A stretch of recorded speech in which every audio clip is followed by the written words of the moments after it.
രാജാക്കാട് കേന്ദ്രമായി പ്രവർത്തിക്കുന്ന വീഥി കലാ സാംസ്കാരിക വേദിയുടെ 15ാമത് വാർഷികവും പുതുവത്സരാഘോഷവും 31-ന് വൈകിട്ട് 4 മുതൽ രാജാക്കാട് ടൗണിൽ നടത്തുമെന്ന് ഭാരവാഹികൾ വാർത്താസമ്മേളനത്തിൽ അറിയിച്ചു. ഷോർട്ട് ഫിലിം ഫെസ്റ്റ്, ഗസൽ, നാടൻപാട്ട്, ഗാനമേള, ചെണ്ടമേളം എന്നിവയും നടക്കും. നാടിനെ പുളകച്ചാർത്തണിയിക്കുന്ന പരിപാടികളുമായി 15ാം വാർഷികം കൊണ്ടാടുകയാണ്. ഈ മഹത്തായ സംരംഭത്തിന്റെ ഉദ്ഘാടനം നിർവഹിക്കുന്നത് ബഹുമാനപ്പെട്ട ശ്രീ വയലാർ ശരത്ചന്ദ്രവർമ്മയാണ്.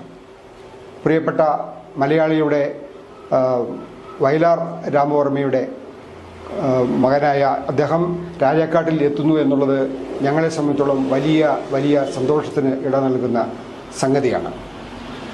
ഈ സംരംഭത്തിൽ നാട്ടിലുള്ള മുഴുവൻ സാംസ്കാരിക കലാ സാഹിത്യ പ്രവർത്തകരെയും കലാ ആസ്വാദകരെയും ആദരവോടെ 31-ാം തീയതി വൈകുന്നേരത്തെ ഈ സാംസ്കാരിക സമ്മേളനത്തിലും വിവിധ പരിപാടികളും ആസ്വദിക്കുന്നതിന് വേണ്ടിയും ആദരവോടെ ക്ഷണിച്ചുകൊള്ളും.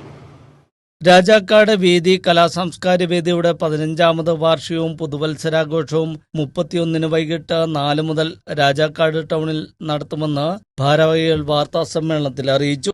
വൈകിട്ട് 4-ന് നടക്കുന്ന കവിയരങ്ങ് നെടുങ്കണ്ടം ബി.എഡ് കോളേജ് പ്രിൻസിപ്പൽ രാജീവ് പുലിയൂർ ഉദ്ഘാടനം ചെയ്യും. സിജു രാജാക്കാട് അധ്യക്ഷത വഹിക്കും. 5-ന് നടക്കുന്ന പൊതു സാംസ്കാരിക സമ്മേളന ഉദ്ഘാടനവും വാർഷിക പതിപ്പിന്റെ പ്രകാശനവും വയലാർ ശരത്ചന്ദ്രവർമ്മ നിർവഹിക്കും. രാജാക്കാട് ഗ്രാമപഞ്ചായത്ത് പ്രസിഡന്റ് നിഷ രതീഷ് വാർഷിക പതിപ്പ് ഏറ്റുവാങ്ങും. വീഥി പ്രസിഡന്റ് കെ.സി. രാജു അധ്യക്ഷത വഹിക്കും. കവി കെ.ടി. രാജീവ് സ്വാഗതവും വീഥി ട്രഷറർ എ.പി. റഫീഖ് നന്ദിയും അർപ്പിക്കും.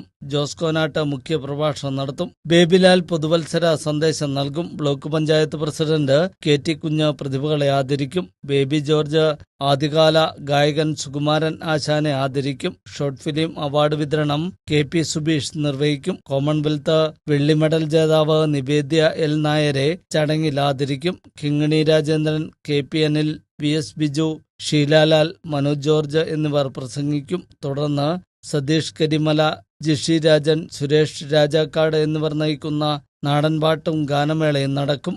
11:45-ന് രാജാക്കാട് അയോധ്യ കലാസമിതിയുടെ ചെണ്ടമേളത്തോടെ പുതുവർഷ വരവേൽപ്പും നടത്തും. ന്യൂസ് ബ്യൂറോ, രാജകുമാരി.